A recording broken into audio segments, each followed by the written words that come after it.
right way. We physically kicked their ass. Hell yeah. And I got to thank Mary Jane. She put this on in 24 hours. And Darcy, holy hell, I've been to a lot of parties, I promise you. Ain't nothing compared to this one. Thank you. Champagne and campaigning, that's what I'm talking about. That's some Friday Eve energy. Keyshawn, don't be mad about it. You got one with the Bucks, too. 2 Super Bowl champs this morning.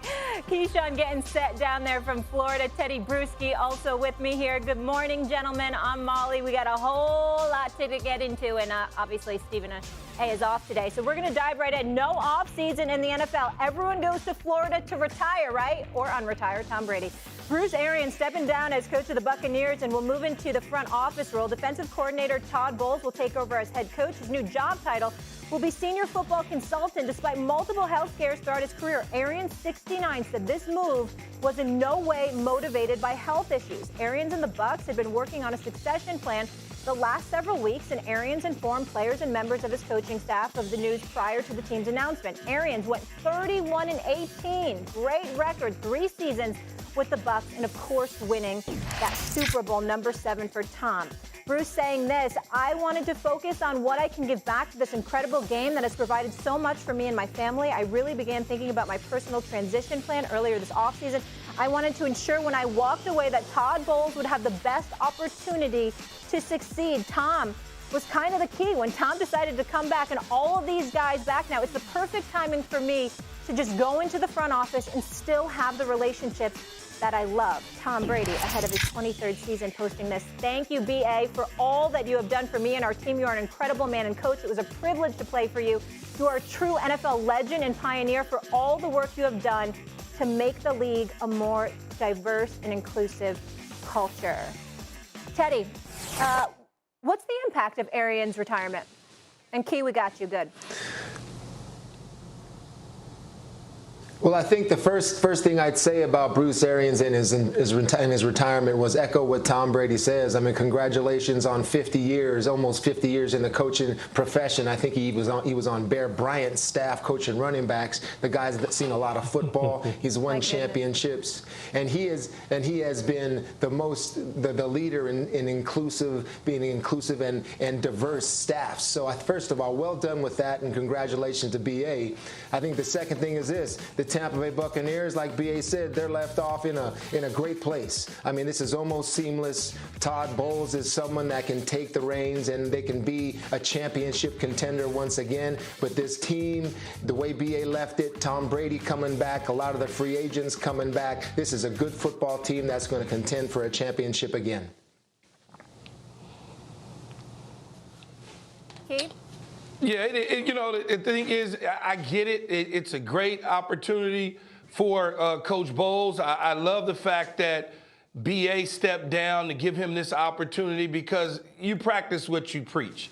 And he's preached diversity since the day he became an NFL head coach, assistant coach. When you look at his staff and the makeup of his staff, 11 minority assistant coaches, including females, are on his staff, which is big. And he did this not for himself, so to speak, but to give guys an opportunity, because he felt like, hey, if I didn't give this opportunity to Todd Bowles, this opportunity may not come, setting him up perfectly. If you go back and you think about the New York Jet days, Todd Bowles was not in a perfect situation. He didn't have a quarterback. Things were not going the way that they needed to. He got the greatest quarterback ever now. So you should be able to win. You have a Super Bowl ready team to win football games now. So I'm looking forward to watching him certainly do his thing as a head coach.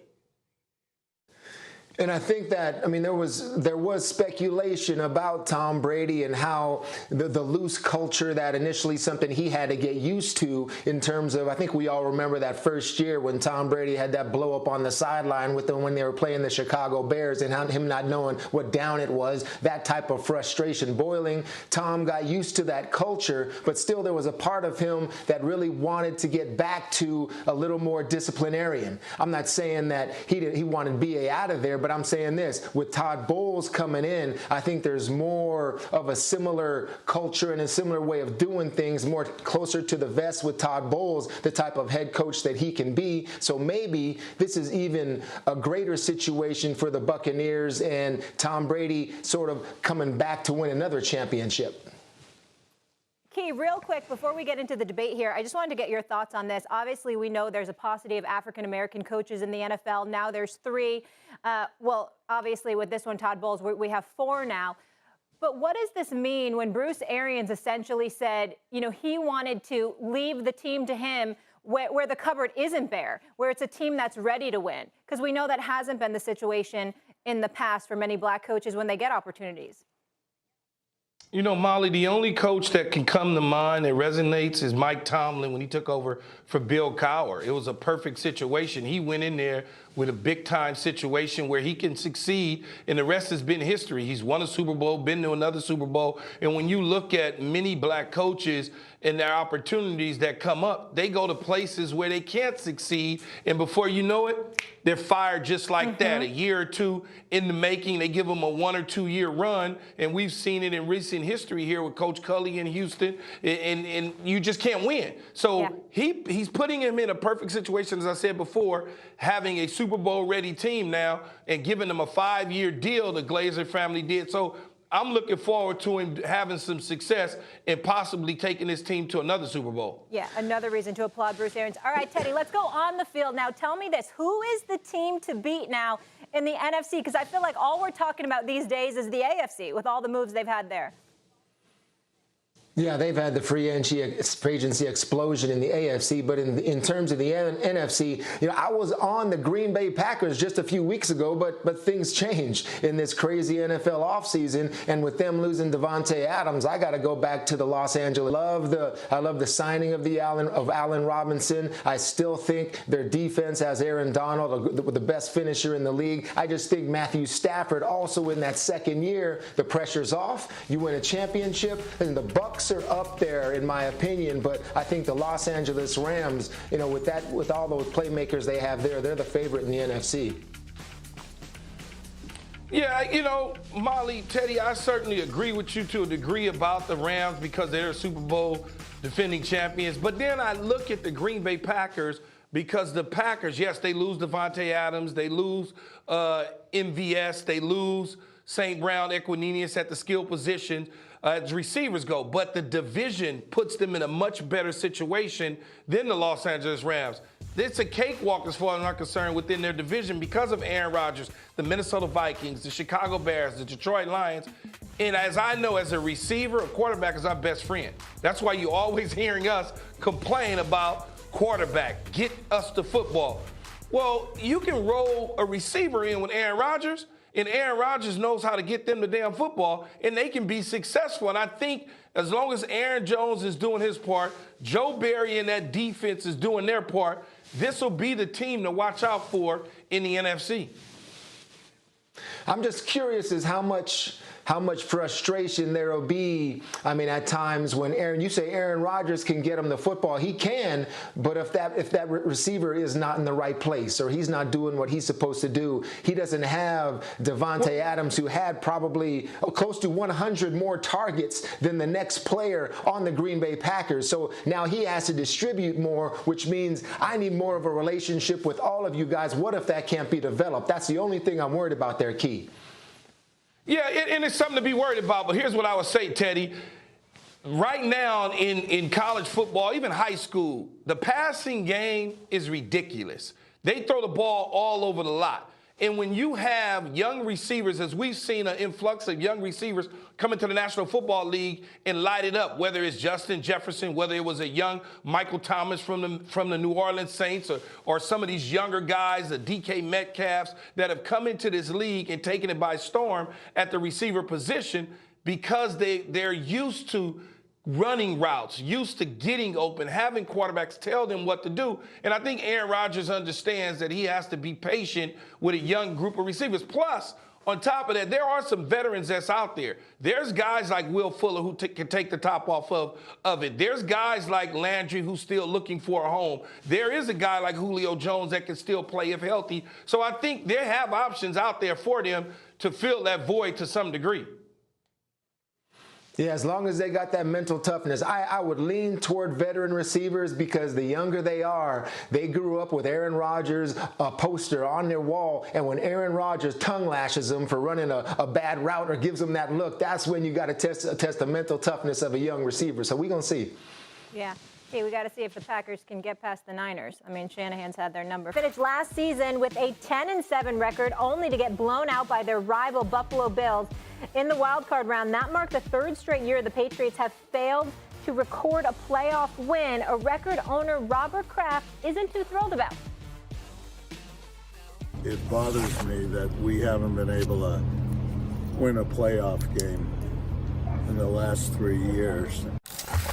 If it takes a few years for the team to be, in true contention, or do you expect that to happen as soon as this year? I expect it to happen as soon as this year. I wish I could feel bad. It bothers me that my team doesn't have a quarterback or an offensive line. Shall I continue? Hi, Jeff. Hi, Harry. Okay, so the Dolphins have much improved this offseason. Obviously, the notable acquisition of Tyreek Hill being the headline for these new-look Fins. Jeff, who's the biggest threat to the Bills now? Because they're the real deal in the AFC East. Listen, I don't think anybody's going to push them very much, Molly, but I'll say I still think it's the Patriots. Listen, I think Mac Jones, I know his rookie season was, I thought it was solid. I thought he continued to get better. They run into a buzzsaw in the playoffs, right? And I think, so when I look at the Patriots, I think they'll begin to get better defensively. Everybody wants to talk about Mac Jones, the rookie, the offense, and all those kinds of things. But defensively, they looked old and slow towards the latter part of the season. In the playoffs, I think Josh Allen was like 21 of 25. I mean, he was dang near perfect, and he ran all over him. So it wasn't like this game was even in question. But I think when you think about the Patriots, Bill Belichick will go back to the drawing board. He will begin to add pieces to understand, okay, the way that Josh Allen, this Bills team, is going to beat us is with his arms, but also his legs, right? We can't allow him to get, 10 yards or rush. So how can we benefit? And he'll begin to kind of build an umbrella on that defense to slow him down, to give themselves a chance. I think that Mac Jones will continue to get better. I think they'll address the wide receiver position in the draft to get some more speed on the outside. They spent a boat ton of money last year in free agency. You knew they were going to do that 2 years in a row, but I do think they need some explosive players on the outside. I know they want more out of Aguilar, but they'll go draft some guys. I know it's a deep wide receiver class for the draft. I think that's what they'll have to address. They'll still be solid up front in the offensive line to protect Mac Jones. They'll still have a good, sound running game. That wins in the NFL. I know it's not sexy. It's not, but ultimately I think they push the Bills more than the Dolphins, just because I'm not sure where Tua is going to land this season. With all the talent that's around him, he's got to step up in a big way. Harry, before you jump in here, I just want to say no Josh McDaniels, because obviously he's in Vegas now. Harry? Oof. Right. That's Big big. So, Molly, for me and Jeff, I'm going to go with the Miami Dolphins. And it definitely helps when you trade for a guy like Tyreek Hill, who's one of the scariest people at the wide receiver position for any secondary, any defense to even defend. And I like what Mike McDaniel has done with this team since coming over. He's kind of building this thing the same way the San Francisco 49ers are built. And now I'm not going to say these players are exactly like the San Francisco 49er players, but they're similar. You look at Teron Armstead. You look at Trent Williams. You look at George Kittle. You look at Gesicki at the tight end position. Tyreek Hill, Deebo Samuel, Brandon Ayuk, Jalen Waddle. Actually, Jalen Waddle was even better. You look at the running back position. In San Francisco, they like to use their running backs by committee. They have 3 right now, in Chase Edmonds, Mostert, and then Myles Gaskin.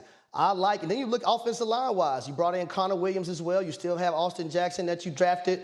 I like where this team is, Miami Dolphins-wise, because last year I didn't think their problem was defensively. I thought their problem was offensively. And now you added those playmakers to be able to put Tua in a position to succeed. I like it. Not to mention, the Miami Dolphins beat the Patriots twice last year. Not once, but twice. So, Harry, tell me this then. Has Bill Belichick won his last Super Bowl? Honestly, I think so. And it's simply the fact that, Molly, you look at the AFC and how the AFC stacks up now. You look at the AFC West alone. You have 4 teams right there. You look at the AFC North. You have all those teams over there with the addition to Deshaun Watson going to Cleveland and what Cincinnati has done offensive line-wise to protect Joe Burrow. And then you look at the Buffalo Bills and you see the Miami Dolphins. So, and then I didn't even mention the Tennessee Titans and Matt Ryan getting the Indianapolis Colts. The AFC is going to be so tough now that I think Bill Belichick would not win another Super Bowl. Yeah, I'm not writing that off yet. Listen, this is the greatest coach in NFL history. Like, this guy finds ways to win. I understand Tom Brady and what he meant to this franchise. I'll say this about Belichick, man. I played on one of the best offenses in NFL history. He finds ways to slow you down and throttle you down. He forces you to find your second and third option to go out there and beat you and make plays. And I do fully agree with Harry. The AFC is a gauntlet. Like, I don't care what division you're in. Like, this is a tough conference all the way around from top to bottom. But Belichick does a good job of being able to slowing offenses down. I think Mac Jones, as he matures and they begin to find some players around him, I think they'll get more explosive. It's hard for me to say he's won his last one. I will say this: one area of concern for me, and I'll fully agree with Harry, not having a quote offensive coordinator. You know, they're kind of going this like non-title whatever.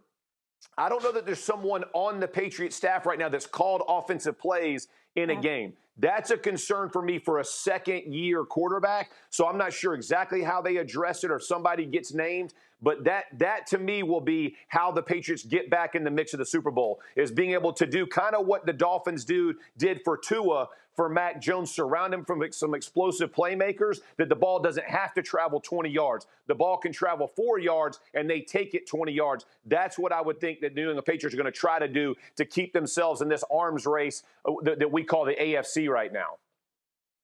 Jeff, here's one quick thing really quick. When you look at the Patriots offense, I don't know who's the guy. Who is the guy? You throw your hands up. Who is the guy that I can count on to make me a play when the game is on the line? They don't even know. Not on top of not having a play caller. Yeah, I agree with you. They got to go find some explosive players. I 100% agree with you. And you and I both know tight ends are a quarterback's best friend. They went out and got 2 of them, Hunter Henry, you know, kind of that deal. But you and I both know, you know who else's best friend is? The dude who can take it when it ain't a perfect ball or when it had to be a deep ball, and he can go take it and make it happen. So they got to find that for him too. Yeah, but at the end of the day, guys, I think we all agree still it's the Bills and then everybody else, right? I mean, there's still a huge gap. Jeff Saturday, thank you so much. Appreciate you. No offseason in the NFL. Everyone goes to Florida to retire or unretire Tom Brady. Bruce Arians stepping down as coach of the Buccaneers and will move in the front office role. Defensive coordinator Todd Bowles will take over as head coach. His new job title will be senior football consultant. Despite multiple health scares throughout his career, Arians, 69, said the move was in no way motivated by health issues. Arians and the Bucs had been working on a succession plan the last several weeks, and Arians informed players and members of his coaching staff of the news prior to the team's announcement. Arians went 31-18, incredible record in 3 seasons with the Bucs, including, of course, that Super Bowl victory. Arians saying, quote, "I want to focus on what I can give back to this incredible game that has provided so much for me and my family. I really began thinking about my personal transition plan earlier this season, off-season. I wanted to ensure when I walked away that Todd Bowles would have the best opportunity to succeed." Tom was kind of the key. When Tom decided to come back and all of these guys back now, it's the perfect timing for me just to go in the front office and still have those relationships that I love. Tom Brady, ahead of his 23rd season, posting this on IG. "Thank you, BA, for all that you've done for me and our team. You're an incredible man and coach, and it was a privilege to play for you. You are a true NFL legend and pioneer for all the work you have done to make the league more diverse and inclusive." Harry Douglas, Jeff Saturday here with me now. Good morning, guys, or good afternoon. Thank you so much for being with us. And Harry, I understand you just had Bruce Arians on your radio show, but he didn't let you break the news. Talk to me. What's the impact of the Arians retirement? Well, I'll tell you first, Molly, this is a shocker to me because like you just mentioned, we had Bruce Arians on the show. Me and Amber Wilson was filling in for Chris Canty last Friday, and he was excited, and he gave no indication that he was going to be stepping down. So now Houdini has to move over, and Bruce Arians has taken over as the magician. But I'll start right here. the Cleveland days, 2001 to 2003. Mm-hmm. So he has set Todd Bowles up for success. And when we see these coaching cycles transpire year in and year out, usually minority coaches get the last lick and the last pick of the litter. Bruce Arians said, forget all this nonsense. I'm going to set Todd Bowles up for success so he doesn't end up in another situation like he did with the New York Jets. I can respect somebody like that. You look at BA, you look on this roster, coaching-wise, he has 2 females there. With the Tampa Bay Buccaneers franchise, you look all the way back to Virginia Tech days. He was the first person in the room with a black person, which happens to be Rondé and Tiki Barber's father, James Barber. So I commend BA in every situation possible because he's a stand-up guy. Jeff? Yeah, I couldn't agree more. I mean, Harry understands. I played for BA in Indy. And this dude is a stud all the way around, right? Like I don't know if people have met more of a character in the NFL than BA. And to Harry's point, like he lives his convictions. I mean, this guy ain't about talk, right? He's not about just, the lip service. Like whatever he says, he's going to follow up with it. And all of the diversity and inclusiveness that he's had in his organization, he also holds people extremely accountable. And as a player and as a coach, you love that. There's no wish-washy with BA, right? Like he loves you, but he will rip you apart as well. And I think there's something about that players appreciate, that there's nothing going to be said behind closed doors that this man hadn't said to your face. And if he believes that you can get the job done, he's going to give you every opportunity to get it done. And so, it's like when you think about how impactful he's been on the game, when you think about X's and O's, this guy pushes the ball. He pushes the limits down the field. We used to talk about it all the time. It's a 7-yard drop in a 40-yard ball, right? When he was in Indy with Peyton, he wanted that thing pushed down as deep in the field as possible, in the middle of the field. He was never afraid. He was never afraid to take that chance like Harry talked about, whether it was rooming with an African-American, whether it was hiring a female coach, whether it was hiring, all black coordinators, whether it was offense, defense, special teams, which I don't think had been done until he did it. All the different steps that this guy has taken have been phenomenal for our game. We're going to miss him. We're going to miss his press conferences. We're going to miss the hat. We're going to miss all the conversations that he had. But I love the guy, man. Like, he's a ton of fun. But again, he's very demanding. I think sometimes people they kind of push it aside of what he holds, but his convictions are tightly held, and he pushes players, he pushes coaches to be their absolute best. And I think that's why people love to play for him and love to be around him. And he's fun. I mean, listen, the dude has a ton of fun. He's self-effacing. He can make fun of himself. He'll make fun of you as well. But all of those things, I think, just speak volumes about BA and why Tom Brady said what he said about him, because he is a pioneer in our game, X's and O's wise and off the field wise. Yeah, and just want to applaud him again, how he said he was cognizant of passing on the team, passing the torch essentially when the cupboard wasn't bare, right? Where there's really, it's a great opportunity for Todd Bowles, and that's huge, and we don't hear that a lot, so we need to recognize him for that. So, gentlemen, I want to ask you this question. Now, I asked Keyshawn and Teddy this earlier. I'll give you their answers. Who's the team to beat now in the NFC? Teddy had the Rams. Keyshawn said the Packers. Jeff Saturday, I'll start with you. I'm going Rams here. Listen, I think this is still a very good football team. I would actually go Rams being 1A and Bucks being 1B. But I'm telling you, the Rams, they've done a good job. They re-signed 2 of their offensive linemen, obviously bringing over Robinson at the wide receiver position. We still don't know about OBJ, but he could potentially be back in that fold. But with what they were able to accomplish last year, just re-signing Aaron Donald to that contract to give them stability on that side. Listen, and they're still possibly there. Like, you hear this conversation with Bobby Wagner and trying to bring a guy like him in on their defensive side, which would be a phenomenal pickup for this team. But you can tell this team's not just resting on the Super Bowl championship. They still want to push forward. They still want to go this thing back to back. We know how tough that is, but they're adding pieces again, even in this offseason, that I think benefit them, but well before the draft. So to me, they're the team to beat. This is a very good football team, a well-coached football team. And I know everybody talks about the draft picks and all that. They seem to reload no matter what. So I think this is the team to beat in the NFC. Yeah, Jeff, before Tom Brady came back to football, I actually had the Los Angeles Rams as a team to come out of the NFC. But when he came back, I knew he was coming back with a vengeance and something to prove. And that's to win another Super Bowl. That's the only reason why he plays the game. That's another reason why he came back to the game, because he loves it that much. And when they started losing offensive linemen, a lot of people were worried. Then they traded for Shaq Mason. They still had Donovan Smith. They re-signed Ryan Jensen. They have Tristan Wirfs. Now they have playoff Lenny. That was one of the most hugest guys to bring back offensively, I think, more so than anybody. Leonard Fournette, he's going to be back. Chris Godwin, at some point, he's going to be back. Mike Evans. Can we give Mike Evans some love? Because I don't think he gets the credit he deserves. Yes, sir. To have 1,000 yards in just about every season that he's played in the National Football League, that is unheard of. And he's been the constant and has been the consistent. Then you look over at that defensive side of the ball. You just seen Ndamukong Suh. His love for Todd Bowles just sent out a little tweet. Maybe it's one more guy y'all need to add back to that roster. But when I had Bruce Arians on last Friday, right, I spoke about his secondary. I wanted to ask him about his secondary. He said, Harry, really the first game of the year and the tail end of the year is really when we only had our secondary. And I went to thinking about that. That secondary was decimated last year throughout the entire year. All of those guys are going to be back, just about all of them. You added a guy like Logan Ryan, who can play the nickel, who can play back deep in the safety, who can play in the box, who can tackle, who can blitz. That's going to pay dividends for them. I think they have the best tandem linebackers in the league, Levante David, Devin White. So I'm going to go with the Tampa Bay Buccaneers.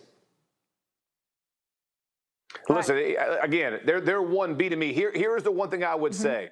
New coach, I know it's Todd Bowles, who I love. My biggest question mark, who's going to be calling the defense? Is Bowles going to continue to call the defense, or is somebody else going to be? Until I hear that, again, that's another reason why I kind of have them 1B. Because you and I both know there's something about that dude. Like, Todd Bowles ain't afraid, bro. 3rd and 4, he still might bring the house. 3rd and 10, he might bring the house. 3rd and 1, he might. You never know what he's going to do. He's very unpredictable when it comes to the way that he runs defenses. That's a difficult transition for a young coordinator to come in, to have that kind of bravado and guts to go make those calls. So the one area that I also want to see them, because I do believe they're good up front, but they have to be able to get after the passer better, right? Like when you look at this football team, they're going to have to sack the passer. I understand about Suh, but they're going to have to find ways to create pressure. Is that going to come from blitzing, or are they going to play more base? I want to see who the coordinator is, Harry, to make sure that kind of follows through to get them above the Rams, in my opinion. Jeff, that's a great point, because if I had to make a pick right now, I would have said the Bucs, but you're right. That definitely gives me pause right there. And Jay Williams. Perk, what happened to your Celtics last night in Boston? Miami coming to town and getting the best of Boston, an 8-point win, clearly out 4 to 6 weeks, should return by the second round. The East, such a tight race. Boston was first in the East Monday. Now they're fourth, and Miami is back in first after last night. Tim Bontemps tweeting this. Asked in the past 24 hours if their teams are fully vaccinated, the Heat and Bucks said they were. The Celtics and 76ers declined to do so, meaning they could be missing players for possible road games in a first-round series with Toronto. Big Perk, good morning. Where are you? We have Perk with us. There What's going on, Molly? is. Hey, good to see you. What up, KP? Jay, great to have you as well, too. This morning. Oh, You know how I'm coming at it already started. Okay, Perk, I'm going to start with you. Who's the biggest threat to the Bucks in the East? You got to go with the Miami Heat, them goons from Dade County. Listen, one is that this matchup is personal. If we look over the past 2 years, we saw the Miami Heat beat the Bucks in the bubble.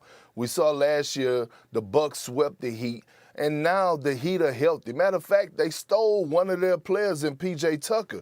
When I look at the Miami Heat, they are the only team, in my opinion, that has the personnel to slow down Giannis. And when you look at this season in particular, they held Giannis. When they played them 4 times, in 2 of those games, Giannis was held to 15 points. 15 points because you have a guy like Bam Adebayo. You have a guy in Jimmy Butler. You have a guy in P.J. Tucker. You have multiple bodies that you could throw and slow down Giannis. Plus, Eric Spoelstra's game plan is load up and touch. So psychologically, it plays with Giannis' mental. So when I look at what's going on with the Heat and I look at the tenacity that they play with on the defensive end, I would say you know, the Miami Heat pose the biggest threat. But now look, the Celtics, yeah, they're in great shape, but they're missing Robert Williams. And that's a key thing. Like missing Tom Lloyd, a guy that anchors the defense, a guy that is one of the best rim protectors in the game today. That's why I give the edge to the Miami Heat, because of their personnel. I like the thought on a Big Perk. I mean, first off, you can make the comment that you could say the biggest challenge to the Bucks might be the Brooklyn Nets in that first opening round. Just because if KD and Kyrie are able to go off, it makes it a completely different game. And I hear what you're saying on the Time Lord. Even though he's projected to come back 6 to 8 weeks, we'll see how that progresses for him with that torn meniscus. But I am giving a lot of credit finally to the Boston Celtics here. Because my thing is, it is time, KP. It is time for us to see Jason Tatum and Jaylen Brown arrive on the biggest stage. I've been a huge proponent of saying I think Jason Tatum can be in the upper echelon conversation of superstars in this league, in the same likes of KD, in the same likes of Giannis, in the same likes of Embiid or Kyrie. He's waiting to pierce that upper echelon because he hasn't reached it yet, because we haven't seen him take his team to the next level in the playoffs. With the way they defend, if they can hold route with Daniel Tice in the backbone, I know he's different than Robert Williams, but with the way as prolific as he can score to take over a game with Jaylen Brown, even though he struggled a little bit, you saw what he did last night. I think those two, with Marcus Smart, there is a toughness there in Boston that they are a team that they're ascending in a different type of way. And here's my only concern with Miami, because I like your Miami pick. I just feel it gets to a certain point with Miami where they start getting tired. We are talking about a team that lost their last 4 out of 6 games, right? And granted, they played better last night against the Boston Celtics, but it always seems like they run out of steam because they don't have a super guy. Jimmy Butler he's a star, but he's not a superstar. They do it collectively, but it seems like their legs get always heavy when it matters the most, with the exception of when they're in the bubble. That's not true. That's not true. And here's the thing. Jimmy Butler, he's never a regular season guy. If you go and look at his numbers, he always elevates his game when it matters the most in the postseason. We watched him when he went toe-to-toe with LeBron James in the bubble. We watched him when he did certain things when he was with Chicago, you know, carrying that team and so forth. Perk, you talking about 5-6 years ago? You talking about that? No, you talking about the Jimmy Butler back in the day with Chicago? I'm just saying. And like I said, with the exception of the bubble. The bubble. Nobody had to travel on the bubble. I mean, guys had time off before the bubble. They had fresh legs during the bubble. Yeah, but Jay Will, let me tell you something. Let me tell you something about the Heat culture. And you know this. When you do a background check on guys who are the best condition, when you talk about guys who have the top-notch training facility, training staff, we all know that Pat Riley and Eric Spoelstra make those boys get on the exercise bike. We all know that they get their body fat tested every single week. We all know that they have to be at a certain criteria to even step foot on the floor. Remember those days when Shaq, Antoine Walker, and James Posey was playing with the Miami Heat? You remember when they couldn't get on the floor because they wasn't making weight and they wasn't passing the body fat test? You see, that's the culture I'm talking about. So when we talk about being in shape, we talk about those fresh legs. Look, we're looking at a guy in Bam Adebayo who could possibly, by the way, win the Defensive Player of the Year award this year. You have to have a guy that could neutralize Giannis. Giannis is the most dominant player in the NBA. And with the Celtics missing Robert Williams, let me know what guy on the Celtics is going to neutralize Giannis Antetokounmpo. I know PJ Tucker can. Yeah, hold on. Let me get in here one second because I'm just a little confused, Jay Williams, because I have the pleasure of having Perk on the show also on Monday. Okay. So Monday he joined us. And he had the Celtics coming out of the East. Oh. So I just want to know what changed now. Is it the Robert Williams injury? Like why you jumped off your squad and why now Jay Will's defending them 4 days later? Yeah, but Molly, see, here's the thing. I was on here on Monday, and I also came on here on Monday and said, you know what?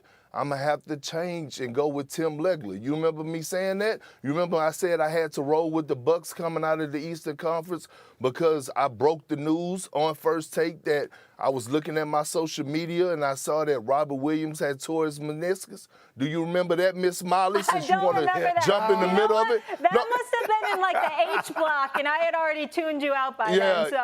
Okay, cool. But okay, I remember cool. when we started the show, you were Celtics. Okay, I was. But it's because of the Robert Williams injury. Then you're saying, even though you know he's going to come back now, potentially second round. Yeah, but we don't know. We don't know how he's going to come back. Like, everyone is not going to come back to the game of basketball like we witnessed the other night, for us with Paul George or Kyrie Irving. Like, big fellas, when they sit out for a while, it take them a while to get back into rhythm. You know what I mean? So we don't know which version of Robert Williams we're going to see. Jay Will, what's up? Big Perk. I got you asked the question, who's going to guard Giannis? You're telling me you can't have Jaylen Brown get up underneath Giannis full court with the way he can defend? You're telling me you can't load up the paint? You're telling me Ime Udoka can't put together a game plan with the personnel that they have to guard Giannis the right way? And you act like Bam Adebayo is just going to stop? Nobody's stopping Giannis, first of all. You have to limit the volume. You heard KD say it the other day. Ain't nobody stopping this man. It's about limiting the other pieces around him. And mark this down. Boston is, you talked about this, Boston is the best defensive team in the Eastern Conference. Don't sleep on your old squad, KP. Don't sleep on them like this now. Yeah, but Jay Will, they're missing a guy that could possibly win the Defensive Player of the Year award. Listen, let me break something down to you, okay? Go ahead, break it down. Tell me.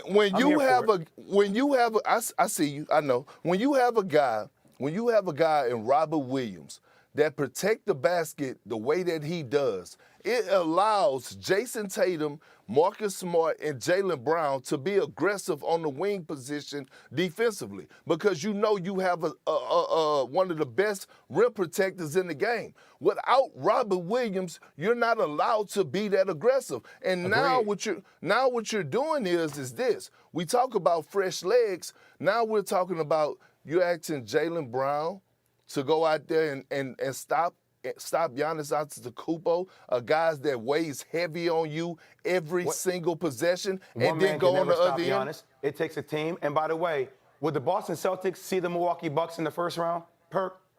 No, they wouldn't. They would probably see them in the Eastern Conference semis, or we'll see how it pans out with the top 4 seeds, or they could see them in the Eastern Conference finals. My thing is 6 to 8 weeks, man. That's not too long. I know Molly got to take us to break, and I hear him to count down. I'm not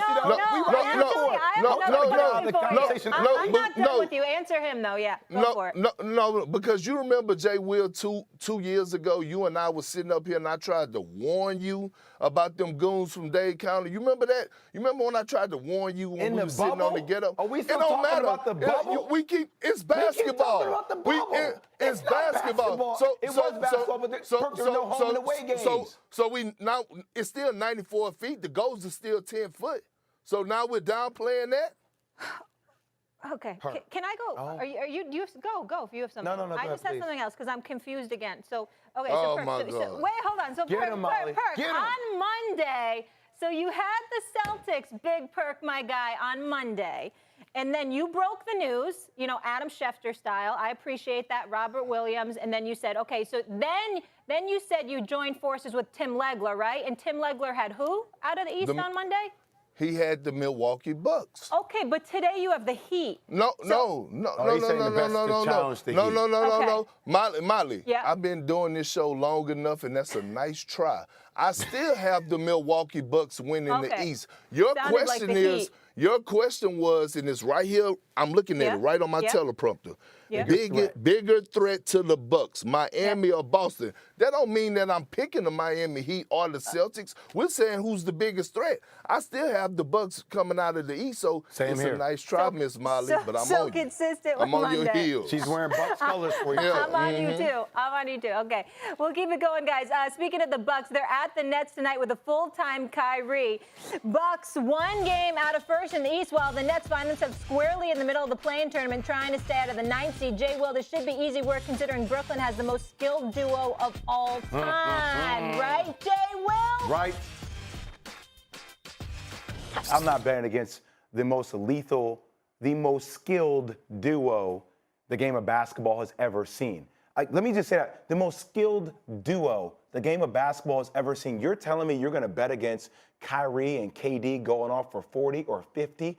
I think their offensive power can make up for the lack of their defensive abilities to a degree. Doesn't get you over the hump. I'm not betting against them to win a playoff series. Okay, there's that. Keyshawn Johnson back here with us. Perk, was I preaching?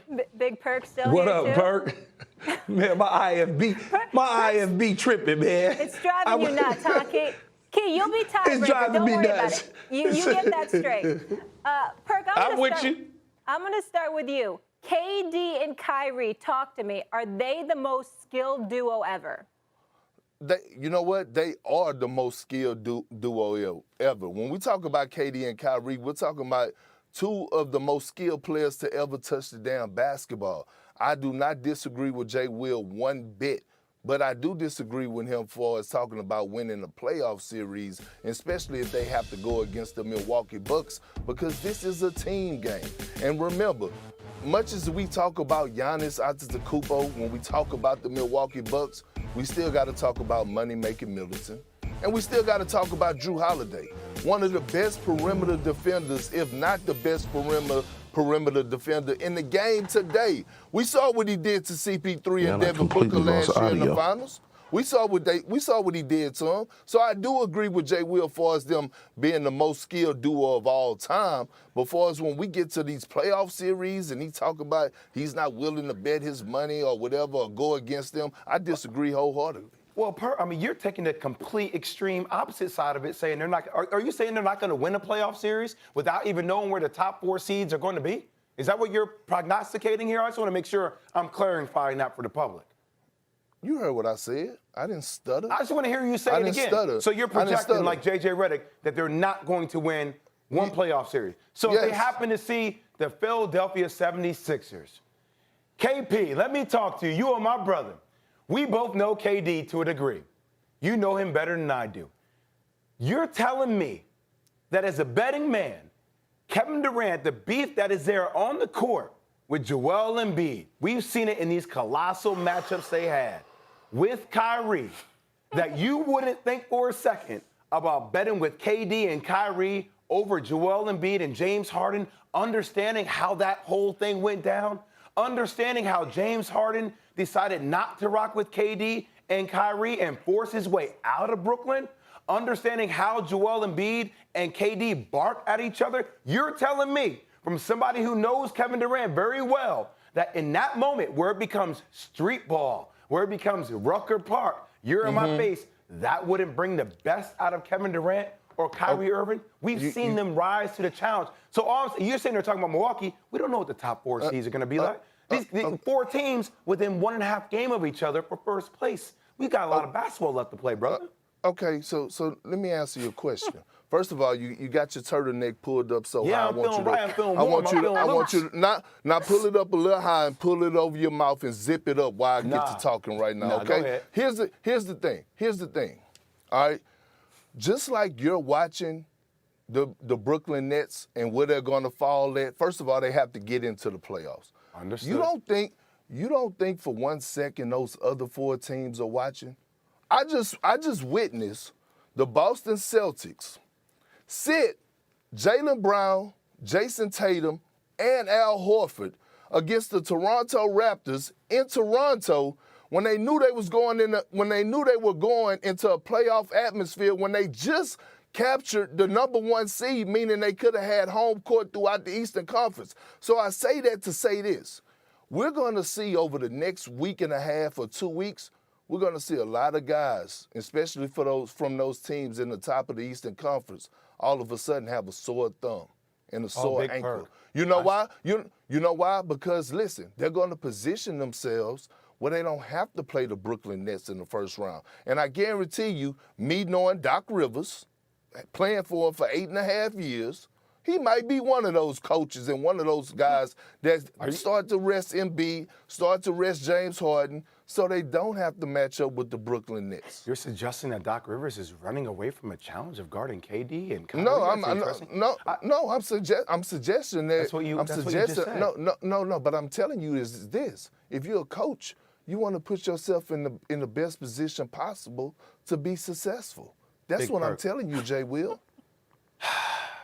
I mean, I'm just trying to tell you from a guy that won the championship and been to 5 finals. I'm just trying to tell you. I'm just trying to explain to you. I'm just trying to explain to you. It's just like boxing, brother. Wow. Styles make fights. And sometimes those matchups just don't you don't match up well with the opponent. Yes, Philly don't match up well with Brooklyn, but I feel like Brooklyn don't match up well with Miami or Milwaukee. But Philly could actually take down Miami. That's what I'm talking about when I say positioning. And Molly, sit up straight. No. You just the haymaker. It hit me. I'm still shook. With accolades and stuff. Okay, you got that. I didn't have the NBA career you have, but I do watch basketball. Big energy right now. Like a passion, Perk. And you may have more accolades, but I watch basketball with a passion each and every night the same way you do. I'm a student of the game. I spend time with the best. And all I'm going to say to you is, mark this down today. What is today, March 30th? March 31st. March 31st, the day before April 1st. You came up on national TV. I saw you on First Take, and you apologized to Kyrie Irving because you witnessed his greatness. I'm gonna make sure this sticks in your mouth. You put your foot in your mouth on national TV. I'm gonna let you know right now, when the time comes, when KD and Kyrie are going off, I'm gonna want you to come on this show again and apologize to me in front of everybody about how you once again have overlooked the lethal component of how KD and Kyrie can be offensively. All they got to do is win one playoff series now. No, that's when you're see, this is where you're getting it messed up. See, we're not just talking about KD and Kyrie.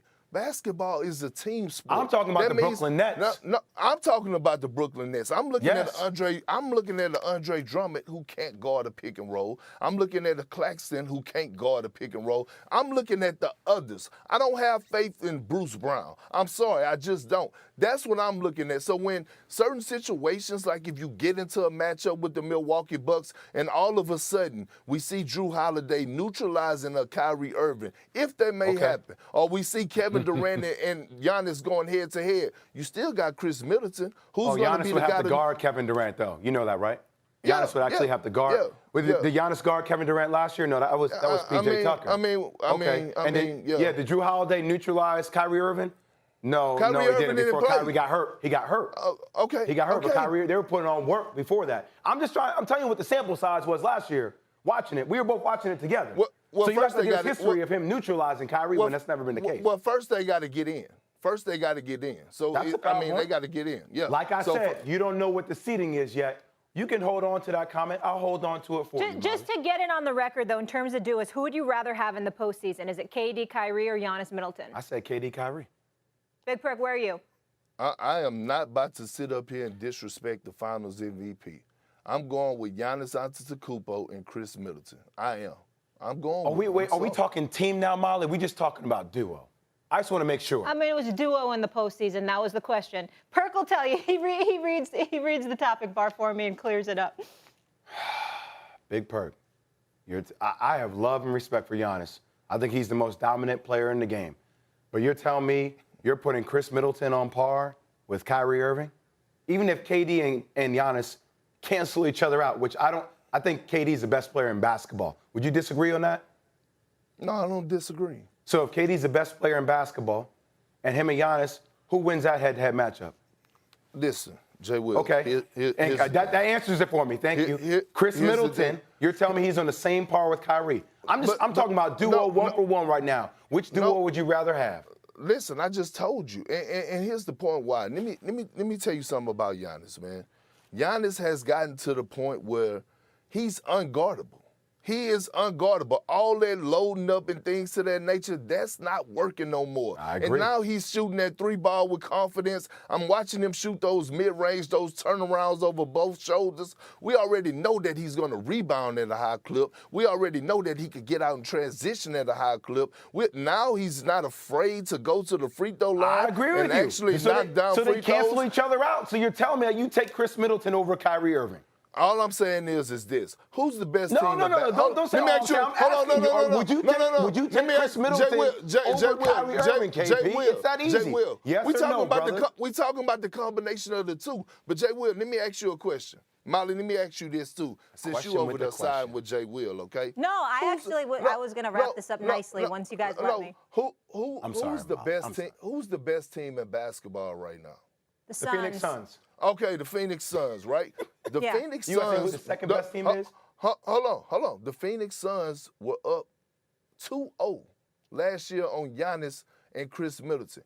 Did we not witness Giannis Antetokounmpo take his game to a whole nother level? Well, I had to apologize to the man, the way he dominated the Phoenix Suns, the best team in basketball. Basically the same core that they had last year, they brought back this year. And when you look at Giannis with that 50-piece, 17 rebounds and 5 blocks, Jay Will. So you're taking Chris Middleton over Kyrie Irving. Gentlemen, guess what? You're both coming back. You know what I would tell you both? Big Perk, I wish you were here, and Jay Will.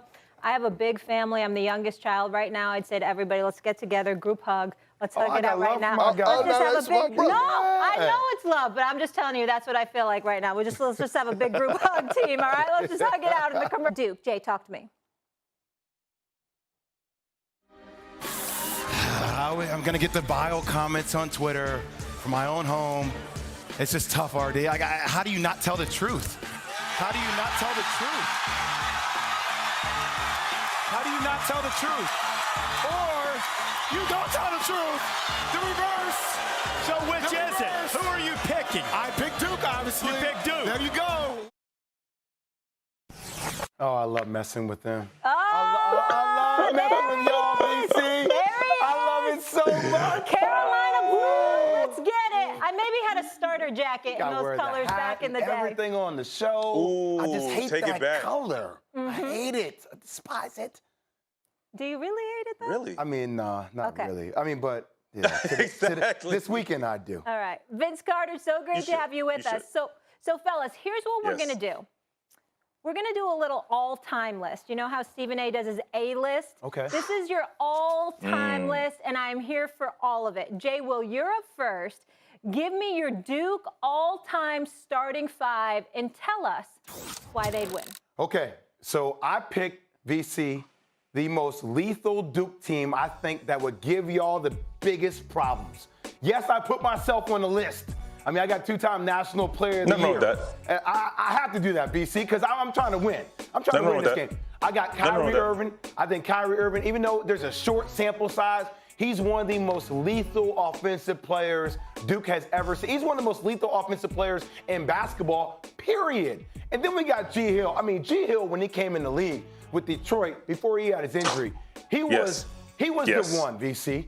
Like, you were the one, too? He was the one, man. Like, he was looking more like MJ, more than any other player I've seen look like MJ. Like, he was on the verge to being what Kobe was to a degree for me. Then I got Zion Williamson just because I like the undersize, the athletic ability, the size, the strength, and I can imagine having Christian Laettner roll up on the opposite side of a pick and roll while I can lob it at the rim for Zion Williamson. I got Christian Laettner popping out. You know, he's won 2 championships for a little kick-out 3. And I got Kyrie dancing with the ball. I got Grant Hill as the wing. I just kind of feel like this is our squad. This would be the best representation for it. You don't have to call us cute. I think this is lethal. My bad. I think it's lethal. I know it's not MJ and it's not Vince Carter, but it's damn close. It's respectable. That's all I can ask for.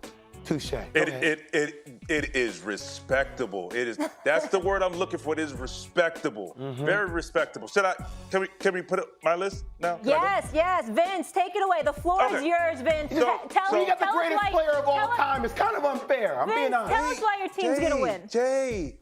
Jay, easy, brother, easy. It's my turn. So, Phil Ford, Mr. Phil Ford, Mr. Four Corners. You know, we understand what. Okay, right? I would have given him work, by the way. You already said MJ. That was cool. MJ. I'm gonna go with Jerry Stackhouse. I'm gonna go with Antoine Jameson at my power forward. I'm gonna go with Rasheed Wallace at the center, and I'm gonna be a reserve with this team. Along with Mr. James Worthy, Brad Daugherty, and Tyler Hansborough. Oh wait, we picking out reserve squads? We got a whole other. I don't know. Squad. This is my squad. You know, I'm sorry. Let him do him. Let him do him. You're very. I just named the second starting 5. I just named it. Yeah, you are. You just Perk got you uptight right now. So look. I mean, because it could go either way. You can throw any of these guys, any of these 9, and you could put a team together and. You know, I gotta do a reserve now. Like it's tough for you to think. Well, no, because the reserve list. It's tough. The reserve list makes it tough. Can we just stay with the starting 5? That's fine. Start. I'll go with Phil Ford, MJ, Stackhouse, Sheed, and Jameson. Can we go through individual matchups? Because you and I both can be objective to a degree. Let's talk this through. You cool with that, VC? Okay. You think I get Phil Ford? Yes, go. You think I get Phil Ford? Okay. Okay. I'll give you that. You kind of okay. Thank you. Thank you. I just wanted that. Next up, you got Kyrie. Who was your 2? Who'd you want with the 2? You got MJ at the 2. I can't. No. Let's move on to Let's move on to the 3. Let's go to the 3. Let's move on to the 3. That's not, man. All right. Grant Hill. And we're talking about college. Okay. College, yeah. Grant Hill. Yeah. And Stack. I like that matchup. I love that matchup. I like that matchup. I love that matchup. I really do because, yeah. Do we just want to say that's even? So even? We'll say even. Okay. Okay, here's what we'll do. Even. Here's what we'll do. Can I get Kendrick Perkins? Yeah, please bring Perkins. Because we need someone objective, right? Right, Vince? Okay. But yeah, that's fair. Because Molly, the power forward center is going to tell it all. Yeah. Okay, Big Perk, you got your specs on. You're ready.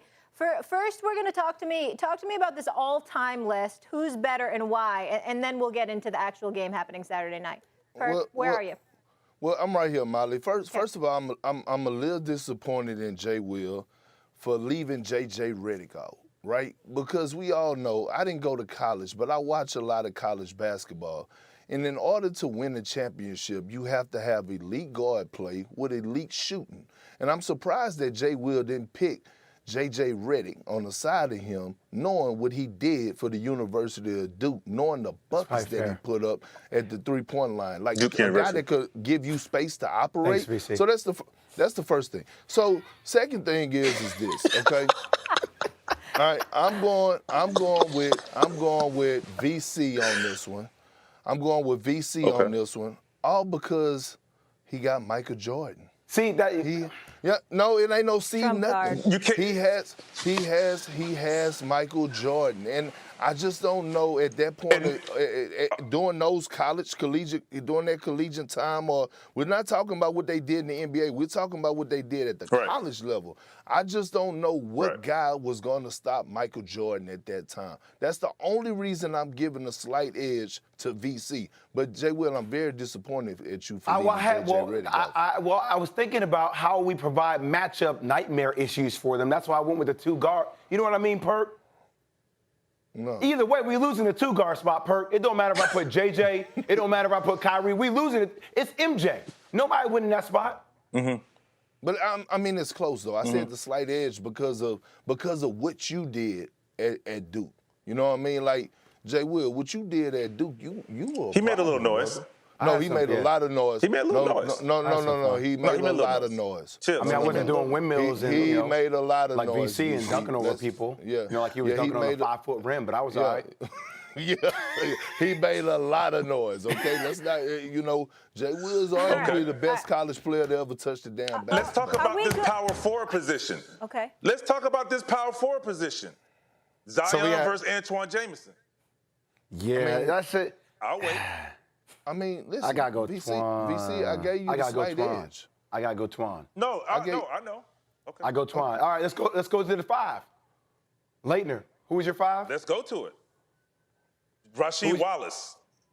I'll take late. In college. I'll take late. I know you will. And he was good. Kind of even. That's 2-2 in the tie, VC. Molly, what you think?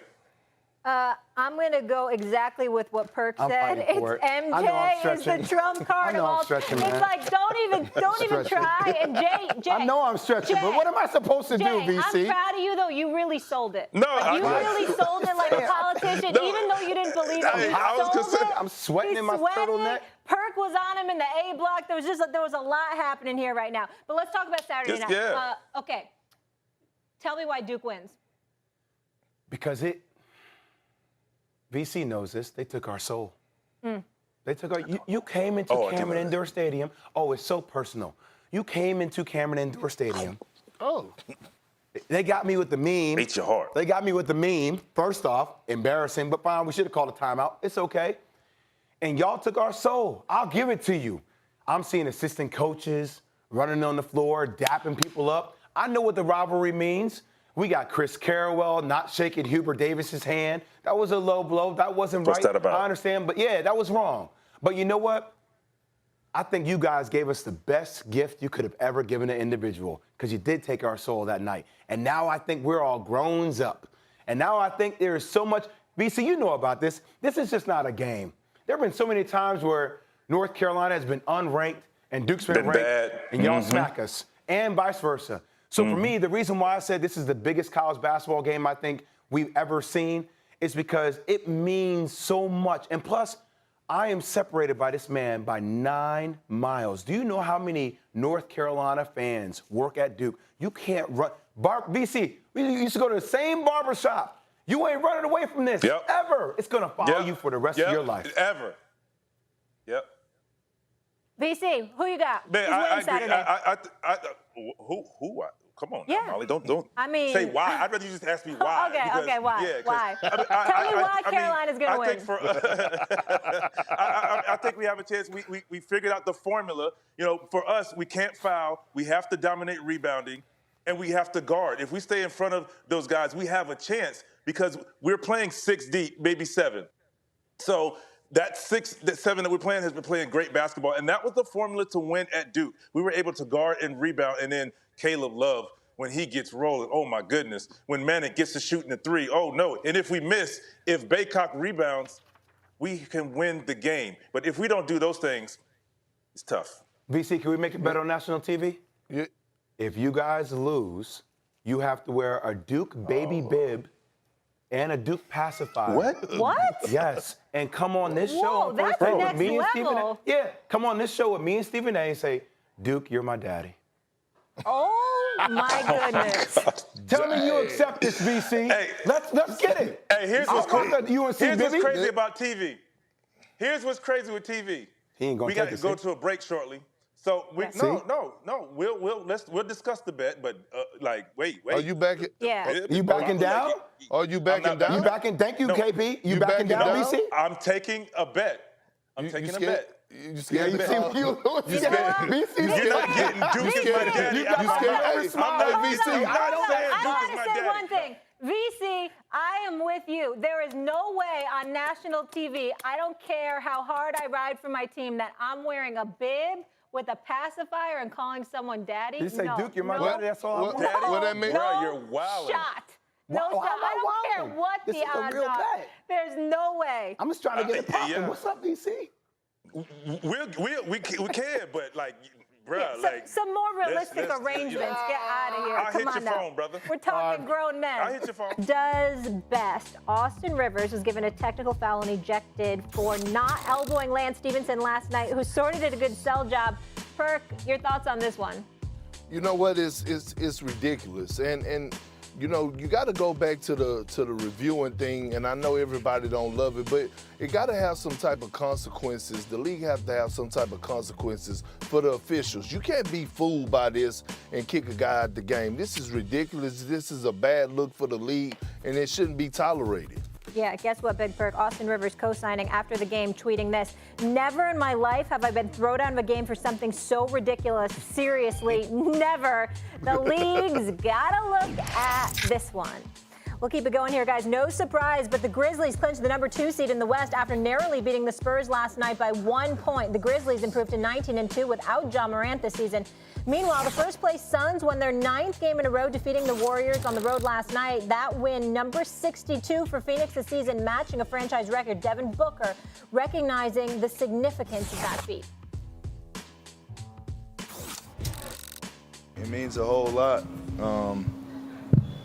You know, being here 7 years now and, you know, just learning more and more about, you know, the franchise and the organization, the people that have came before us, and, you know, now to be up there with them ones, you know, it feels good.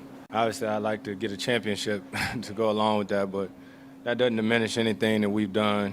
You know, seasons are hard. It's a long season, ups and downs of a season. So, you know, it's dope to be a part of that with this franchise and have an opportunity to have the most wins this franchise ever had. There he is, Big Perk, Harry Douglas back here with us. Guys, do you believe CP3 and the Booker will lead the Suns to a title? Perk, I'll start with you. No, I don't. And let me tell you who's going to be in their way. Harry, Molly, let me take you to the dark side, okay? Okay, to Memphis. To Memphis. Yes, to Memphis. And here's why. When you look at the Memphis Grizzlies, we're watching them right now, and we're watching a team that is balling without their superstar. Okay, and so when you look at the others, they're not a lot of household names because they didn't get a lot of national recognition. I think we did a great job when we did the All Access. But when you look at Big Steven Adams, by the way, who I raised up under my wing. When you look at Jaren Jackson Jr., who's a Defensive Player of the Year candidate, those two right there anchor in the middle on their defense. And when you look at the athleticism and the grit that they have at the wing position, and Desmond Baines, you know, you got Dylan Brooks, you have the kid Clark that comes in off the bench along with Melton, and they're defensively sound. We heard Draymond Green talk and sing praises about this team as well, and when you look at them again, they don't give a damn who you are. They're not backing down from anyone. They want all the smoke. We heard what John Morant said. He said they run up the chimney because they want all the smoke. So when I'm looking at this Memphis Grizzlies team, the way that they're playing right now, the type of tenacity, the type of swag that they have, I'm actually picking them to win in the Western Conference. Oh, not me. I'm going to go with the Phoenix Suns. And sometimes you can run up that chimney, but that damn chimney might be hot at the top as well. So I'm going to say this. When you look at the Phoenix Suns, right, I look at this team. I look at how efficient they are on the offensive end. Yes, they play defense. They're top 7 in points allowed on the defensive end of the ball. But you look at their three. I'm going to start with Chris Paul. We all know what Chris Paul has meant to the National Basketball Association since he came in the league. Now, what he has meant to the Phoenix Suns is everything plus more. Led them to the finals last year. This team just won a 60-second game last night.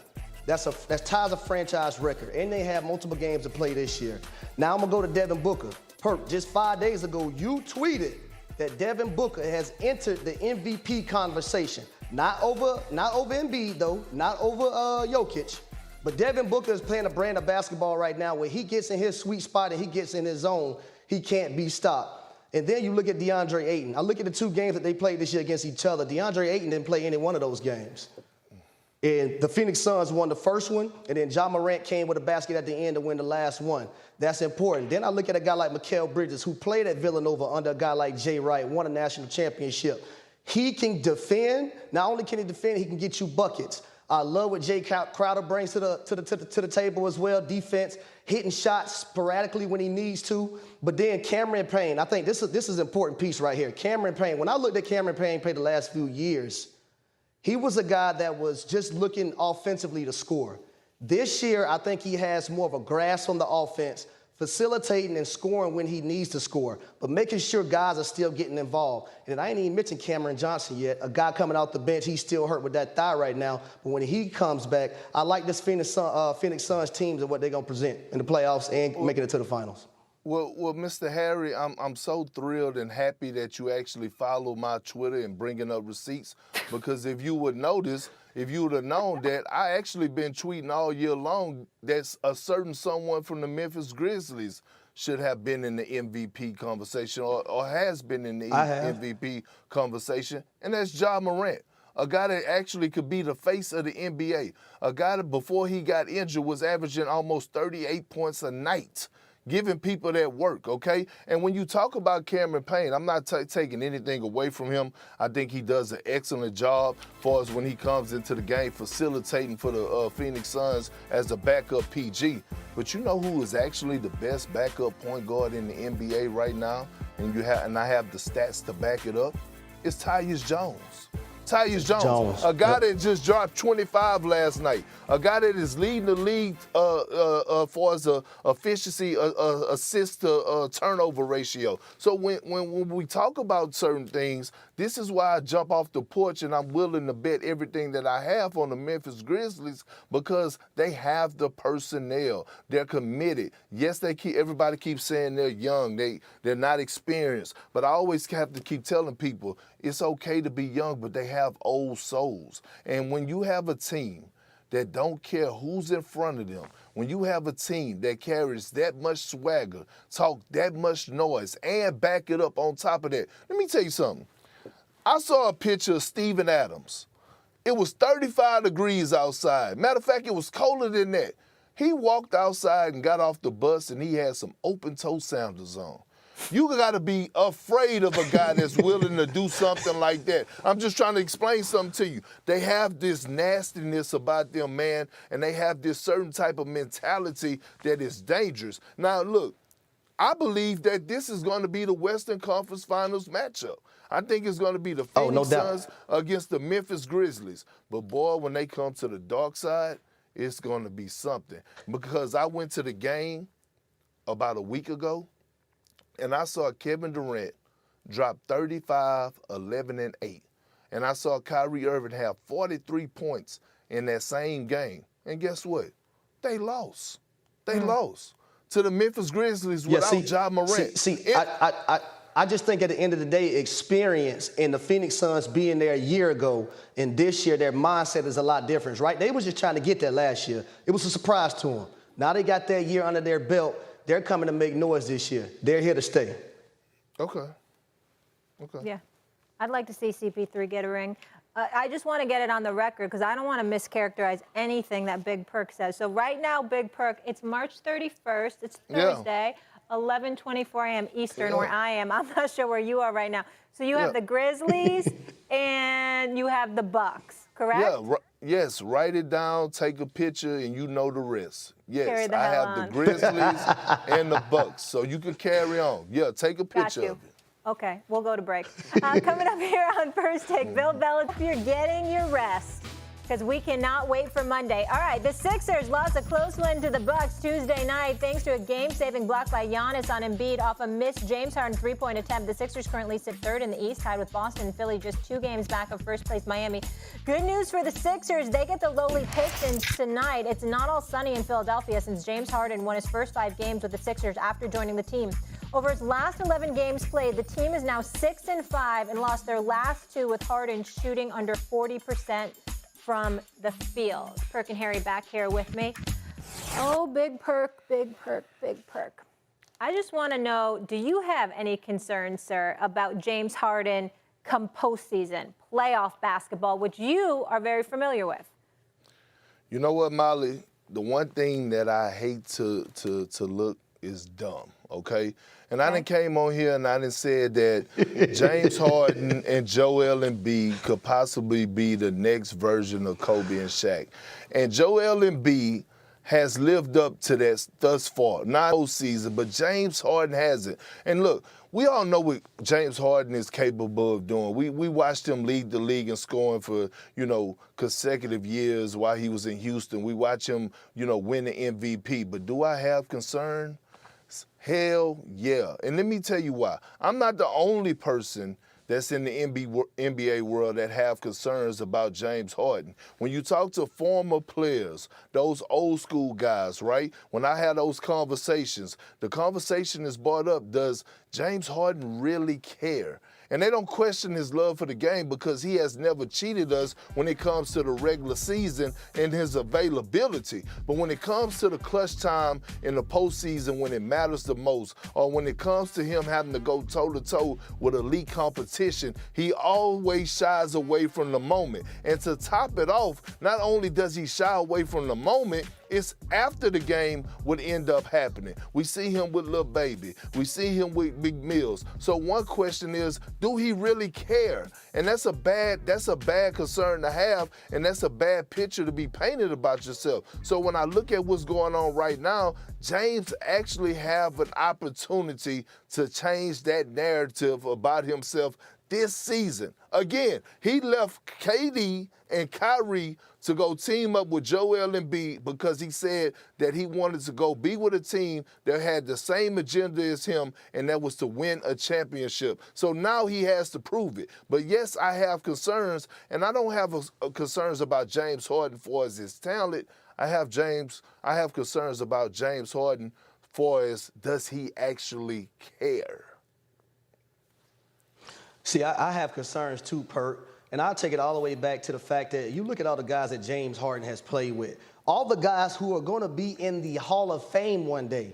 And I'll start with Chris Paul. It didn't work, right? Shot away from the moment, Didn't hit the basket that he needed to make against the Golden State Warriors. He had Russell Westbrook. Didn't work. He goes over to the Brooklyn Nets. You're with Kyrie Irving and Kevin Durant.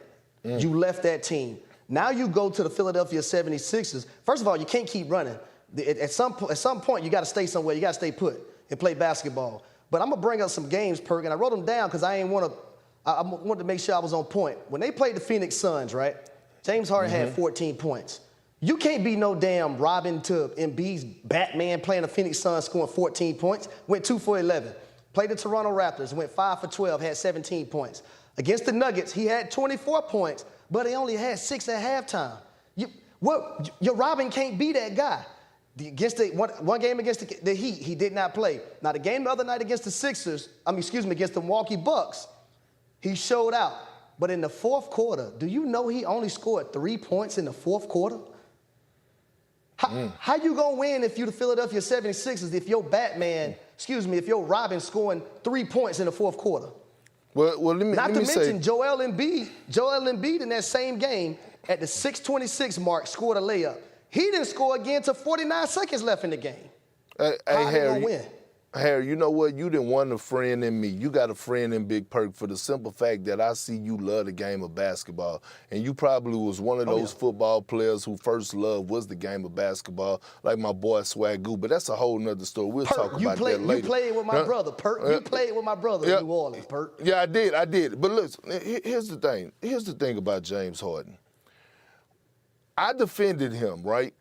But when he had that matchup against the Brooklyn Nets, I expected James Harden, I expected Kyrie Irving, I expected Kevin Durant to take that regular season game personal. Guess what? KD did.